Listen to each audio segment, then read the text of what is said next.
우리 옆사람 인사합니다. 사랑합니다. 축복합니다. 예, 확실히 지난주보다 예배 수가 작아졌습니다. 이게 요즘에 강서구에 좀 확진자가 있다고 그래서 더 조심하는 분들이 계신 것 같아요. 어쨌든 오늘 예배에 나온 사랑하는 우리 성도님들을 주님의 사랑으로 사랑하고 축복합니다. 하나님의 큰 은혜가 있길 축원합니다. 오늘 기적의 주인공 두 번째 시간입니다. 여러분, 이스라엘이라는 나라 참으로 제약이 너무 심하여서 하나님께서 국가적인 재앙을 이스라엘에게 내리셨습니다. 그 재앙이 무엇입니까? 코로나19가 아니라 그 재앙은 바로 가뭄이라는 재앙이었습니다. 죄가 가득한 그 이스라엘, 하나님이 심판하실 수밖에 없는 그곳. 그래서 하나님은 3년 6개월간 비를 내려주지 않으셨습니다. 그런데 그런 때에도 하나님께서는 엘리야 선지자, 그 엘리야 선지자는 물이 있는 곳으로 인도하셨던 것을 보게 되어집니다. 먼저 그릿 시냇가로 그 엘리야 선지자를 인도했습니다. 여러분, 그 당시 이스라엘 왕이었던 아합은 여호와의 선지자들을 죽이려고 했고, 또한 이 오늘 본문에 나온 엘리야도 죽이려고 했습니다. 그런데 하나님께서 그 엘리야를 그릿 시냇가에 숨기고 있었던 것을 보게 되어집니다. 그런데 가뭄 중에도 한동안은 그곳에는 물이 있었습니다. 그런데 시간이 지나가서 이 그릿 시냇가도 물이 마르게 되어지죠. 물이 떨어지자 하나님께서는 이 엘리야 선지자를 사르밧에 있는 한 과부의 집에 보내셨던 것을 봅니다. 오늘 본문이 바로 그 내용이죠. 아마 이 사르밧에 있는 그 과부의 집이 우물이 깊었던지 물이 있었던 것 같아요. 그래서 하나님께서는 그곳으로 보내셨습니다. 자, 3년 6개월 동안 비가 내리지 않고 내는 그런 상황 가운데서 하나님은 그 엘리야를 물이 있는 곳 그릿 시냇가에 하나님은 숨기셨고, 그 그릿 시냇가가 물이 마르자 하나님은 또 물이 있는 사르밧으로 이 엘리야를 보내셨던 것입니다. 오늘 이 본문의 사건은 사르밧에서 일어난 기적을 말해주고 있습니다. 사르밧은 어떤 곳이냐 하면 시온에 속한 땅입니다. 우리 한번 볼까요? 사진 하나 있을 거예요. 자, 저기 위쪽에 보면 두돈 그리고 두로 그리고 시돈이라는 곳이 보이게 될 것입니다. 그 곳에 이 사르밧이라고 하얀 글씨로 여러분 보여지죠. 바로 그 밑에가 갈릴리 호수가 있고요. 그 밑으로 우리 파란색으로 쭉 내려오는 강이 요단강이 되어집니다. 그리고 그 밑에 쪽에 중간에 파란색으로 있는 그 것이 사해가 되어지죠. 그런데 요단강 여러분 편의 오른쪽에 보면 길랏 라못이라는 곳에 하얀 글씨로 그릿 시내가라 이렇게 써져 있을 것입니다. 바로 그곳에 있었던 것이죠. 그런데 그 시내가가 마르자 하나님은 저 위쪽에 있는 사르밧으로 이렇게 옮겨졌습니다. 자, 그릿 시내가에서 사르밧까지는 약 150km가 되어져요. 그러니까 우리나라로 말하면 서울에서 대전 정도의 거리가 되어지는 것이죠. 그곳으로 이제 하나님께서 이 엘리야를 가게 하셨던 것을 보게 되어집니다. 그런데 중요한 것은 그 시돈, 이 사르밧이 속해져 있는 이 시돈, 이곳은 지금 이스라엘을 완전히 영적으로 망하게 했던 악한 왕비, 그 왕비가 누구예요? 물어본 제가 죄인이에요. 예, 이세벨이에요. 이세벨. 그 이세벨의 고향이 바로 이 시돈입니다. 여러분, 하나님은 이세벨의 고향에도 믿음의 사람을 심어두시고 그 사람을 통해서 하나님의 기적을 일어나게 했던 것이 오늘 본문의 내용이 되어져요. 여러분, 이 땅 가운데도 마찬가지입니다. 세상이 아무리 타락하고 영적으로 망해져 간다 할지라도 하나님은 하나님의 사람, 믿음의 사람을 심겨두시고 그 사람을 통해서 하나님의 기적을 일어나게 해 주신다는 것입니다. 여러분, 그 기적의 주인공이 바로 저와 여러분들이 되시길 주의 이름으로 축원합니다. 자, 하나님은 이 엘리야를 오늘 본문의 내용을 보면 그렇잖아요. 이 엘리야를 이 사르밧에 보내면서 그곳 가부에게 명령을 내리셔요. 그래서 엘리야에게 음식을 주게 하셨던 것을 보게 되어집니다. 자, 엘리야가 이제 그 사르밧에 가서 성문에 이르자 한 여인을 만나게 되어집니다. 그 여인은 나뭇가지를 줍고 있었어요. 그래서 이 엘리야가 그 여인에게 물을 청하지요. 그러니까 그 여인이 물을 가지러 갈 때 다시 떡 한 조각을 가지고 내게로 오라 라고 이렇게 명하게 되어집니다. 그러자 이 여인이 자신에게는 떡이 없고 다만 통에 가루 한 움큼 그리고 병에 기름 조금밖에 없다. 그리고 이제는 그 나뭇가지를 주워다가 자신과 아들을 위해 음식을 만들어 먹고 그 후에는 죽으려고 한다 라고 이렇게 말을 합니다. 그러니까 엘리야가 뭐라고 합니까? 가부에게 두려워하지 말고 가서 떡을 만들어 먼저 나에게로 가져오라 라고 이렇게 합니다. 그렇게 하면 하나님께서 지면에 비를 내리는 날까지 그 통에 가루가 떨어지지 아니하고 그 병에 기름이 없어지지 아니하겠다라고 이렇게 말씀하죠. 그러니까 그 여인이 그 하나님의 말씀, 엘리야의 말씀을 듣고 순종을 하게 되어집니다. 그랬더니 어떻게 됩니까? 오늘 마지막 절에 보니까 엘리야와 그 식구가 여러 날 먹었으나 여호와께서 엘리야를 통하여 하신 말씀같이 통에 가루가 떨어지지 아니하고 기름병에 기름이 마르지 아니한다. 없어지지 아니하였다. 이때 아멘이 나와야 한다. 예. 그런 역사가 일어났던 것입니다. 이것이 바로 오늘 본문의 줄거리입니다. 여러분, 코로나19로 인하여 참으로 어려운 상황 속에서 저와 여러분들에게 오늘 이 사르밧의 기적이 일어나기를 간절히 축복합니다. 힘들고 어려운 상황 속에서도 여러분 이 말씀을 믿으십시오. 그리고 이 말씀을 기도 제목 삼고 기도하십시오. 그러면 정말 우리가 그렇게 할 때 하나님께서는 우리에게도 사르밧의 이 기적이 일어나게 해 주실 줄 믿습니다. 통에 가루가 떨어지지 아니하고 기름병에 기름이 마르지 아니하는 그 기적의 주인공이 될 줄 믿습니다. 이런 역사가 여러분의 삶 가운데 일어나시길 주의 이름으로 축원합니다. 자, 그러기 위해 그런 기적의 주인공이 되어지기 위해 오늘 우리가 가져야 될 신앙의 모습, 믿음의 자세는 어떻게 되어져야 될까요? 오늘 이 사르밧의 한 여인을 통해서 우리가 그 비밀을 한번 추적해 보려 하는 것입니다. 자, 어떻게 그 사르밧의 기적이 일어났을까요? 어떻게 정말 어려운 상황 가운데 힘들어하는 현실 속에서 그 문제가 해결되어지는 이 여인의 기적을 체험할 수가 있었을까요? 먼저는 하나님의 말씀을 받아야 된다는 것입니다. 여러분, 신앙생활에 있어서 이것처럼 중요한 것은 없습니다. 하나님이 나에게 주신 음성을 들어야 된다는 거예요. 오늘 8절을 한번 보십시오. 여호와께서 누구에게? 엘리야에게 말씀하십니다. 하나님의 말씀이 엘리야에게 임하니라 라고 말씀하고 있습니다. 여러분, 그리고 9절에 보십시오. 9절에 보니까 하나님이 사르밧 가부에게 명령하십니다. 내가 그곳에 가부에게 명령하여 라고 이렇게 말하고 있습니다. 내게 음식을 주게 하였느니라 라고 말하고 있어요. 사르밧 가부에게 하나님은 명령하셨습니다. 그 명령이 무엇입니까?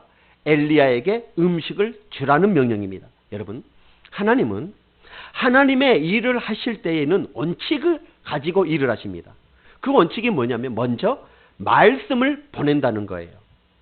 그러면 그 말씀의 능력이 하나님이 행하시는 그 일을 이루든지 아니면 그 말씀을 받는 그 사람을 통해서 그 말씀에 순종하게 하여서 하나님을 이루어 가시는 것이 하나님의 일을 행하시는 원칙이 되어지는 것입니다. 사랑하는 성도 여러분, 창세기 1장을 한번 보십시오. 하나님이 말씀하십니다. 하나님이 말씀하시니 어떻게 되어집니까? 천지 창조의 역사가 일어납니다. 마찬가지예요. 우리에게 하나님의 말씀이 임하고 그 하나님의 말씀을 우리가 믿고 우리가 믿음으로 반응하면 하나님의 역사는 일어나는 것입니다. 여러분, 99세 때 아브라함을 한번 보십시오. 하나님께서 99세 된 아브라함을 찾아가십니다. 그리고 말씀하십니다. 1년이 지난 이맘쯤에 이삭을 낳게 될 것이라고 말씀을 하셔요. 아브라함과 사라는 기가 막혀서 웃지요. 왜 웃습니까? 아브라함 나이가 99세예요. 사라 나이는 89세예요. 웃을 수밖에 없는 그런 상황 아닙니까? 그렇게 늙은 노부가 어떻게 아들을 낳을 수 있을까? 그런데 하나님이 말씀하신 그 시기가 왔을 때, 내년 그 시기가 왔을 때 진짜 이삭을 낳게 되어지는 거예요. 태어나게 되어진 거예요. 여러분, 사라는 자기가 이삭을 낳을 것이라 생각조차도 못했습니다. 그러나 하나님의 말씀이 임하니 여성으로서 죽었던 기능이 다시 살아나는 역사가 일어나고 결국 말씀의 능력으로 이삭이 탄생하게 되어진 것입니다. 그렇습니다, 여러분.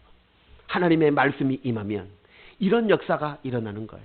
여러분, 코로나19, 이 일구로 어렵고 힘든 상황 속에서도 계속해서 우리는 하나님의 말씀이 임해야 될 줄 믿습니다.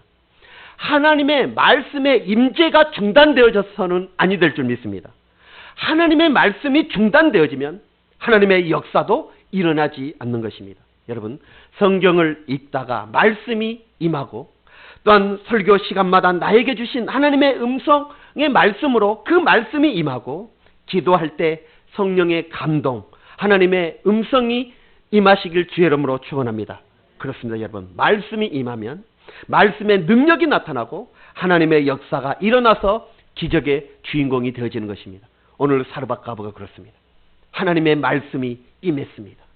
그 임하여서 그 말씀대로 이루어졌던 것을 보게 되어집니다. 자, 말씀을 받은 이 사르밧가브는 두 번째로 어떻게 했을까요? 하나님의 말씀에, 자기가 받은 그 하나님의 말씀에 순종했습니다. 그럴 때에 기적의 주인공이 되어지는 것입니다. 여러분, 사르밧가브는 하나님의 명령을 받았습니다. 어떤 식으로 하나님의 명령을 받았는지는 모르지만 하나님의 종 엘리야에게 먹을 것을 주라라는 하나님의 음성을 들었습니다. 오늘 9절에 한번 보면 하나님께서 사르밧가브에게 엘리야에게 먹을 것을 주라라고 명령하셨던 사실을 우리는 알 수 있습니다. 그리고 나서 10절에 보니까 엘리야가 이제 그 사르밧에 가서 그 성문에 이르자 이 과부, 즉 여인을 만나게 되어지죠. 그리고 물을 달라라고 요청을 합니다. 그리고 그 과부가 물을 가지러 가자 11절에 보니까 엘리야가 그 여인에게 떡 한 조각을 달라라고 이렇게 요청을 하게 되어집니다. 그랬더니 그러자 12절에 보니까 그 여인이 이렇게 말을 해요. 자, 12절 한번 보세요. 12절 시작. 그가 이르되, 그가 누구예요? 사르밧가브가 되어지는 것이죠. 자, 12절 시작. 그가 이르되 당신의 하나님 여호와께서 살아 계심을 두고 맹세하노니. 자, 여러분, 당신의 하나님 여호와께서 살아 계심을 두고 맹세하노니. 여러분, 이 여인은 엘리야가 하나님의 종임을 지금 알고 있는 거예요. 자, 그 성에 도착했어요. 물을 달라고 요청했어요. 물을 가지러 가는 그 여인에게 떡 한 조각 달라고 이렇게 요청을 합니다. 그랬더니 그 여인이 하는 말이 당신의 하나님 여호와의 살아계심을 두고 맹세한다 라고 말하고, 이 말은 무슨 말이에요? 당신이 여호와의 종임을 내가 안다라는 것을 말해주고 있는 거예요. 여러분, 엘리야는 이스라엘 사람입니다. 사르밧은 지금 이방이에요. 시돈에 속한 땅이에요. 엘리야와 이 여인은 한 번도 만난 적이 없습니다. 지금 처음 만난 장면이에요. 그런데 이 여인이 어떻게 이 엘리야가 하나님의 종임을 알았을까요? 분명히 하나님께서 이 여인에게 이러이러한 사람이 너를 찾아가서 너에게 떡을 요구할 텐데 그는 나의 종이니 그에게 떡을 주어라 라는 명령을 분명히 받았을 것입니다. 그래서 이 엘리야가 하나님의 종임을 이는 알아봤던 것입니다. 그런데 한번 보십시오. 이 여인의 반응을 한번 보십시오. 어떻습니까? 마지막 남은 그 가루로 떡을 해서 아들과 먹고 죽으려 했던 것을 보게 되어집니다. 하나님의 명령을 받았는데 이 여인의 행동을 보니 그 떡을 해서 먹고 죽으려고 했던 거예요. 그래서 엘리야가 뭐라고 말합니까? 13절, 14절 보니까 두려워하지 말고 가서 내 말대로 하려니와 먼저 그것으로 나를 위하여 작은 떡 한 개를 만들어 내게로 가져오고 그 후에 너와 내 아들을 위하여 먹으라. 그리고 14절 보니까 이스라엘 하나님 여호와의 말씀이 나 여호와가 비를 지면에 내리는 날까지 그 통에 가루가 떨어지지 아니하고 그 병에 기름이 없어지지 아니하리라. 여러분, 엘리야는, 이 여인은 엘리야를 공개하라는 하나님의 그 명령을 받았으나 어떻습니까? 불순종하려 했던 거예요. 지금 그것을 가지고 분명히 하나님이 그 여인에게 그 엘리야가 갈 테니까 나의 종이 갈 테니까 먹을 것을 공개하라 했는데 이 여인의 행동은 뭐였어요? 나무를 주어서 떡을 해서 아들과 먹고 죽으려고 했던 거예요. 불순종했던 모습을 보게 되어져요. 여러분, 그 엘리야의 현실을 보면 불순종할 수밖에 없는 현실 아닙니까? 그래요. 지금 통에는 한 줌, 한 뭉큼 가루밖에 없어요. 그리고 그의 현실은 지금 기름병에 기름이 조금밖에 없어요. 그것으로 마지막으로 음식을 만들어 먹고 자식과 죽으려고 했던 현실. 어찌 이런 현실에서 남에게 그 음식을 공개할 수 있습니까?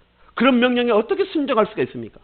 그 여인의 현실을 보면 순종할 수가 없어요. 그러니까 그 여인도 마찬가지. 이 여인도 지금 그거 해먹고 죽으려고 했던 거예요. 여러분, 이런 명령은 말도 안 되는 명령이었어요. 그러나 오늘 본문 한번 보십시오. 엘리야의 말을 듣고 어떻게 합니까? 엘리야 말대로 순종하게 되어집니다. 다시 말하면 하나님의 말씀에 순종하게 되어진 것입니다. 그런데 이 장면에서 한번 이 여인을 한번 생각해 보십시오. 엘리야가 조금만 더 늦게 그 사르밧에 도착했다면, 엘리야가 하루만 늦게 그 사르밧에 도착했다면 이 여인은 어떻게 됐을까요? 지금 어떤 장면이에요? 나무를 줍고 있는 장면이에요. 왜요? 떡을 만들어 먹고 죽으려고요. 하루만 더 늦게 엘리야가 그곳에 도착했다면 이 여인은 떡을 해 먹었을 것입니다. 그리고 아들과 함께 죽음을 선택했을 수도 있습니다. 그런데 하나님께서는 이 여인을 사랑하셔서 엘리야를 기가 막힌 그 타이밍에 보낸 거예요. 그래서 그 여인이 떡을 만들어서 해 먹지 못하도록 그렇게 막으신 거예요. 여러분, 이 사르밧 여인의 입장에서 볼 때는 이건 엄청난 은혜인 것이죠. 엄청난 만남의 축복이 되어진 것입니다. 그 하루만 늦었다라면 이 여인은 떡을 해먹고 자식과 죽었을 수도 있어요. 순종을 하지 않았다라면 이 여인은 죽을 수도 있었던 것입니다. 사랑하는 성도 여러분, 성경에 보면 이 기적이 나타나게 되어지는 큰 이유들이 있습니다. 그것이 네 가지로 종합해 볼 수가 있는데, 하나는 말씀이 임하면 기적이 일어나는 그런 일들이 있습니다. 예수님이 말씀하시니 사람의 어떤 반응에 상관없이 일어나는 기적을 말하는 거예요. 여러분, 갈릴리 바다에 풍랑을 만나게 되어졌을 때 어떤 제자들의 행위나 믿음에 상관없이 예수님께서 바다와 파도에게 잠잠하라 명하시잖아요. 그 명령에 바다와 파도가 잠잠해지는 기적이 일어납니다. 말씀으로 인한 기적을 말해주는 거예요. 사람의 어떤 행위나 믿음의 어떤 반응, 어떤 상관없이 그냥 말씀 자체가 능력이 되어져서 기적이 일어나는 이런 사건을 볼 수 있습니다. 두 번째로는 주님의 긍휼히 여기시는, 주님이 긍휼히 여기셔서 기적을 일으키시는 그런 장면이 나옵니다. 여러분, 마태복음 14장에 보면 예수님께서 큰 무리들을 보시고 불쌍히 여겨서 그 중에 있는 병자들을 고치셨다라는 기록이 나옵니다. 주님의 긍휼로 인하여 오는 기적을 말해주고 있는 거예요.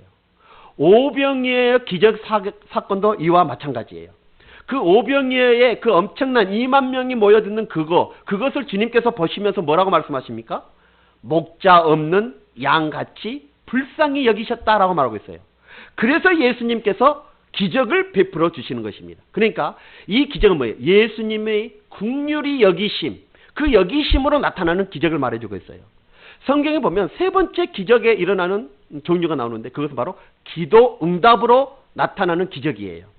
마태복음 20장에 보면 두 맹인이 길가에 앉아 있다가 예수님이 지나가신다는 소리를 듣고 소리를 질러요. 뭐라고 질릅니까? 예수여, 우리를 불쌍히 여기소서. 그때 예수님께서 그들을 보시고 불쌍히 여기사 그들의 눈을 만져주십니다. 그랬더니 그들의 눈이 치료되어지는 기적이 일어나게 되어져요. 이것은 무엇입니까? 기도 응답으로 나타나는 기적을 말해주고 있어요. 여러분, 바디메오가 눈을 뜨는 기적도 이와 마찬가지예요. 예수님이 지나간다는 소리를 듣고 바디메오가 뭐라고 합니까? 다윗의 자손 예수여, 나를 불쌍히 여기소서. 그렇게 부르짖을 때 지나가시던 예수님이 걸음을 멈추시고 바디메오의 눈을 열어주신 줄 믿습니다. 기도 응답으로 나타나는 기적이에요. 그러므로 여러분, 우리는 기도를 해야 돼요? 해야 돼요? 해야 되는 거예요. 왜냐하면 기도의 응답으로 나타나는 기적이 있기 때문인 것입니다. 그러므로 우리는 쉬지 않고 기도할 수 있는 성도들이 되어야 되는 것입니다. 자, 네 번째 기적의 종류를 보면 순종으로 일어나는 기적이 있습니다. 여러분, 하나님이 말씀하시고 사람이 그 말씀에 순종하니 일어난 기적을 말해주고 있는 것입니다.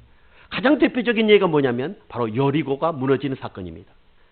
하나님께서 여호수아에게 여리고를 돌라 명령을 하셨습니다. 이스라엘 백성들은 하나님의 그 명령에 순종해서 여리고성을 돌게 되어지죠. 말씀대로 하루에 한 바퀴씩, 그리고 7일째 마지막 날 7일째는 7바퀴씩 총 13바퀴를 돌고, 그리고 하나님의 말씀대로 함성을 지르자 여리고성이 무너진 것입니다. 하나님은 명령하시고 그 명령, 하나님의 말씀을 받는 자들이 순종함으로 일어나는 기적을 말해주고 있습니다. 여러분, 베드로 사건도 마찬가지예요. 베드로가 밤새도록 고기 한 마리를 잡지 못했잖아요. 근데 새벽녘에 예수님이 찾아오셔서 깊은 데 가서 그물을 내리라. 자기의 경험으로는 도저히 맞지 않는 명령이었습니다. 그러나 베드로는 뭐라고 말합니까? 주의 말씀을 의지하여 내리리이다. 할렐루야. 그렇게 순종하였더니 배 2배 가득 차게 물고기를 잡는 기적을 경험하게 되어졌던 것입니다. 그렇습니다. 이것은 무엇입니까? 하나님의 말씀에 순종하여 일어나는 기적을 말해주고 있어요. 한 가지만 더 얘기 드리죠. 나면서부터 앞을 보지 못한 자가 예수님을 만났습니다. 그래서 예수님은 땅에 침을 뱉으시고 그것을 이겨 그의 눈에 바르시죠. 그리고 뭐라고 말씀하십니까? 실로암 연못에 가서 씻어라. 그랬더니 그가 그 명령에 순종하여 실로암 못에 가서 눈을 씻으니 밝아졌더라. 할렐루야. 무엇을 말합니까? 순종에서 일어나는 기적입니다. 사랑하는 성도 여러분, 정말 여러분의 삶의 현장 가운데 기적의 주인공이 되길 원하십니까? 그렇다고 한다면 하나님의 말씀을 받으십시오. 그리고 그 말씀에 순종하시길 주의 이름으로 축원합니다. 여러분, 성경에서 나온 기적의 조건들이 무엇이었습니까? 말씀을 받을 때, 그리고 하나님의 은혜가 임할 때, 하나님의 불쌍히 여겨주시는 그 국률하신 은혜가 임할 때 기적은 일어났습니다. 그리고 하나님의 말씀에 순종할 때, 그리고 부르짖어 기도할 때, 그때 하나님의 기적의 역사가 일어났던 것입니다. 사랑하는 성도 여러분, 그렇습니다. 정말 우리가 기적의 주인공이 되기 위해서는 하나님의 말씀을 받고 그 말씀에 하나님의 은혜가 임하고 그 말씀을 붙잡고 부르짖을 때에 우리의 삶에, 우리의 일상에 기적의 역사가 일어나게 되어질 줄 믿습니다. 자, 마지막으로 이 사르밧의 기적, 어떤 신앙의 모습, 어떤 믿음의 모습을 이 사르밧 과부가 가졌기에 기적의 주인공이 될 수 있었을까요? 한번 따라 보겠습니다. 하나님의 일에 동참했습니다. 시작. 아멘. 자, 한번 보시죠. 하나님은 3년 6개월 동안 그 가뭄의 기간, 그 동안에 누구를 지금 살리시고 있어요? 엘리야를 살리시고 있어요. 그렇죠. 엘리야 선지자. 계속해서 그릿 시냇가로 옮겼고 물이 있는, 그리고 나서 물이 떨어지자 또 사르밧으로 옮겨가고, 지금 계속해서 이 엘리야를 계속 살려가시는 모습을 보게 되어져요. 그래서 이 엘리야를 통하여 갈멜산 영적 대결, 그것을 통해서 하나님의 영광을 나타내기 원하셨던 분이 바로 하나님이십니다. 오늘 17장 이후에 18장에 보면 이제 엘리야가 드디어 바알 선지자들과 850명과 갈멜산에서 대결하는 장면이 나오게 되어져요. 여러분, 이 일을 위하여 하나님께서는 그릿 시냇가에서 무엇을 사용하세요? 까마귀를 사용하셔요. 이 일을 위하여 지금 사르밧에서는 사르밧 과부를 사용하고 계시는 거예요. 이 여인은 그 하나님의 말씀을 듣고 하나님의 말씀에 순종하여 지금 하나님의 이 일에 동참하게 되어진 거예요. 하나님의 이 일이 무엇입니까? 바알 선지자 850명과 싸워 대결해서 하나님의 영광을 드러내는 이 일에 지금 사용받게 되어진 거예요. 하나님의 초점은 지금 어디에 있어요? 엘리야를 살려서 바알을 섬기는 850명과 갈멜산에서 대결해서 하나님의 하나님 되심을 증명해 보이는 것, 그것이 하나님의 일인 거예요. 그 일에 누구를 사용하고 있어요? 까마귀도 사용하였고 오늘 사르밧의 가부도 지금 사용하고 있는 거예요. 사르밧의 가부가 지금 하나님의 그 일에 지금 동참되어진 거예요. 사랑하는 성도 여러분, 저는 성경을 보면서 이 그리스도인의 정체성이 나오는 장면을 보게 되어집니다. 그 중에 가장 중요한 것이 이 하나님의 자녀라는 정체성이에요. 저와 여러분들은 하나님의 자녀입니다. 이 하나님의 자녀라는 것은 기가 막힌 거예요. 여러분, 창조주가 피조물인 나를 자녀 삼아 주신다. 기적 중에 기적 아닙니까? 온 우주의 주인 되신 그분이 나를 자녀라고 부르신, 이거는 놀랍고도 놀라운 일입니다.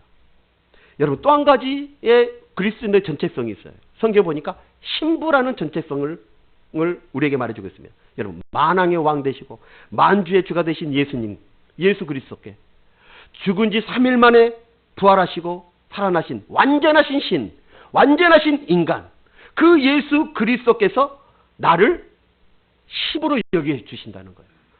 나의 신랑이 되어 주신다는 거예요. 진짜 놀랄 일 아닙니까? 만왕의 왕 되신 그 예수 그리스도가 나의 신랑이니 이건 놀랍고도 놀라운 일 아니겠어요? 그리고 성경에 보니까 또 한 가지의 정체성이 나와요. 그것은 바로 성전이에요. 성전. 저와 여러분들이 하나님의 성전이래요. 이것이 우리의 정체성이에요. 여러분, 거룩하고 거룩하신 그 성령님이 나 같은 죄인, 죄 많은 나 같은 것을 성전 삼아서 그 내 안에 거하신다. 이것은 거품 물고 기절할 정도로 놀랄 일이에요. 여러분, 그렇지 않습니까? 거룩 그 자체이신 성령님이 죄투성인 내 안에 오셔서 나를 성전 삼으신다. 이거는 놀라울 수밖에 없는 사실이에요. 또 한 가지는 친구라는 정체성이에요. 하나님께서 아브라함에게 너는 나의 피라라고 이렇게 말했어요. 여러분, 하나님과 사람이 친구가 된다는 거, 이건 놀라운 일 아닙니까? 그런데요, 요한복음 15장 13절 한번 보세요. 한번 볼까요? 자, 시작. 사람이 친구를 위하여 자기 목숨을 버리면 이보다 더 큰 사랑이 없느니라. 예수 그리스도께서 우리를 위하여 자기 목숨을 버리셨습니다. 나 같은 것을 친구 삼아서 목숨까지 내어주신 그 예수 그리스도, 나를 친구래요. 이것은 놀랍지 않을 수가 없는 거예요. 마지막으로 오늘 본문에 나온 동역자예요. 동역자. 우리의 정체성은 하나님의 동역자라는 거예요. 이것이 우리의 정체성이에요. 여러분, 하나님이 우리를 동역자로 사용하신다는 거예요. 그래서 고린도전서 3장 9절을 보니까 우리는 하나님의 동역자들이요, 너희는 하나님의 밭이요 하나님의 집이니라. 여러분, 바울은 지금 하나님의 일을 하는 사람들을 하나님의 동역자라는 거예요. 하나님의 동역자들이 하는 그 일과 그 장소가 하나님의 밭이라고 지금 말하고 있어요. 여러분, 동역자라는 이 말 기가 막힌 말 아닙니까? 천지 창조하실 때 사건 한번 보십시오. 전지전능하신 하나님, 어떤 사람의 협력도 필요 없이 천지를 창조하신 그분께서, 그 하나님이 나를 동역자로 써주신다니, 이것은 놀라울 수밖에 없는 거예요. 나 없어도 충분히 하나님이 하실 수 있어요. 왜요? 하나님은 전지전능하시기 때문이에요. 천지를 창조하신 분이시기 때문이에요. 그런데 죄 많은 나를, 연약한 나를 동역자로 써주신대요. 동역자로. 얼마나 큰 은혜요, 얼마나 큰 감격인지 모릅니다. 여러분, 그러므로 우리는 어떻게 해야 돼요? 힘들고 어려운 상황, 그 속에서도 우리는 하나님의 동역자임을 잊지 마시고 그 동역자의 살아내야 될 줄 믿습니다. 기도로 동역하고, 물질로 동역하고, 시간으로 동역하고, 아멘 좀 하세요. 아무리 마스크 썼다고. 몸으로 동역하고, 전도와 선교로 동역하시길 바랍니다. 잊지 마십시오. 하나님은 우리를 동역자로 여기십니다. 어렵고 힘든 현실 속에서 하나님의 말씀을 받기를 힘쓰시고, 그 하나님의 말씀에 순종하고 그 하나님의 일을 동역하는 데 힘쓸 수 있는 저와 여러분들이 되실 주 이름으로 축원합니다. 그리하면 현실의 문제가 해결되어지는 은혜를 누리게 되어집니다. 오늘 사르밧 가브를 한번 보십시오. 사르밧 가부의 현실적인 문제가 무엇이었습니까? 그의 가장 큰 문제가 무엇입니까? 식량 문제입니다. 마지막 남은 가루, 그것으로 아들과 떡을 해 먹고 죽을 생각을 했던 거예요. 그의 문제, 현실의 문제는 식량이 부족한 거예요. 식량이 없는 거예요. 그런데 이 문제는 그 여인 주변에 있는 그 어떤 사람도 해결해 줄 수 없었습니다. 그런데 한번 보십시오. 이 여인이 하나님의 말씀을 듣고 하나님의 말씀에 순종하여 하나님의 종을 공개하는 그 하나님의 동역자가 되자 하나님께서 단번에 그 문제 해결해 주십니다. 할렐루야. 그렇습니다. 가루통에 가루가 떨어지지 아니하고 기름병에 기름이 마르지 아니하는 그런 기적을 통해서 그 여인의 현실적인 문제를 해결해 주신 거예요. 여러분, 지금 힘들고 어려운 상황 속에 살아가지만 정말 하나님이 우리 성지교회 그리고 여러분의 가정에 또 여러분의 개인의 문제를 해결해 주는 그런 기적을 체험하시길 주의 이름으로 축원합니다. 이 나라 이 민족 하나님, 이 민족의 문제를 해결해 주시는 하나님의 은혜가 있기를 주의 이름으로 축원합니다. 여러분, 그러기 위해 그런 기적의 주인공이 되기 위해서 어떻게 해야 돼요? 오늘도 하나님의 말씀을 받아야 되는 거예요. 절대 말씀이 중단되어져서는 안 되는 거예요. 그리고 그 받은 하나님의 말씀에 순종하시고 하나님의 동역자가 되시길 주의 이름으로 축원합니다. 그리하면 사르밧 가부에게 일어났던 그 문제 해결의 기적이 저와 여러분들에게도 동일하게 일어나게 되어질 줄 믿습니다. 자, 그런데 마지막으로 중요한 것은 그 축복이 가족이 함께 받아 누렸다는 거예요. 오늘 15절 한번 보세요. 자, 마지막 15절 한번 볼까요? 15절 시작. 엘리야 말대로 하였더니 그와 엘리야와 그의 식구가 여러 날 먹었어. 아멘. 자, 사르밧 가부가 체험한 기적은 본인만 체험하는 기적이 아니었습니다. 가족이 함께 체험하는 기적이었다는 거예요. 여러분, 그 후에 또 어떤 일이 일어나냐면 17절 한번 보십시오. 17절. 그 가정에 또 다른 큰 기적이 일어납니다. 17절 시작. 그 일 후에 그 집 주인 되는 여인의 아들이 병들어 증세가 심히 중하다가 숨이 끊어진지라. 그 아들이 죽게 되어졌어요. 그랬더니 엘리야가 어떻게 합니까? 그 아들을 데리고 다락에 올라가서 여호와 하나님 앞에 부르짖어 그 아이들이 다시 살아나는 장면이 나오게 되어집니다. 여러분, 이 사건을 통해서 이 이방인이었던 여인이 하나님을 인정하고 믿게 되어지는 거예요. 자, 24절 한번 봐요. 24절 시작. 여인이 엘리야에게 이르되 내가 이제야 당신 하나님의 사람이요 당신의 입에 있는 여호와의 말씀이 진실한 줄 아노라. 아멘. 사랑하는 성도 여러분, 그 가족이 모두 하나님을 믿게 되어지는 기적의 주인공이 되어졌던 것입니다. 사랑하는 성도 여러분, 믿음이 있는 부모들의 간절한 소망이 있습니다. 정말 믿음이 있는 부모의 간절한 소원이 무엇입니까? 그것은 바로 온 가족이 믿음 안에 거하는 것입니다. 여러분, 이것은 반드시 이루어져야 됩니다. 그런데 성경을 한번 보십시오. 성경의 구원은 가족 단위의 구원이 많이 나오는 것을 보게 되어져요. 노아 시대 때 그 홍수로 심판하실 때 하나님께서는 노아만 구원하지 않으셨습니다. 노아의 아내, 그리고 세 아들, 그리고 세 자부, 며느리들까지 다 구원하셨습니다. 가족 구원이 일어났던 것입니다. 여러분, 소돔과 고모라가 망할 때, 이 소돔성이 멸망당할 때 롯만 구원받은 것이 아니었습니다.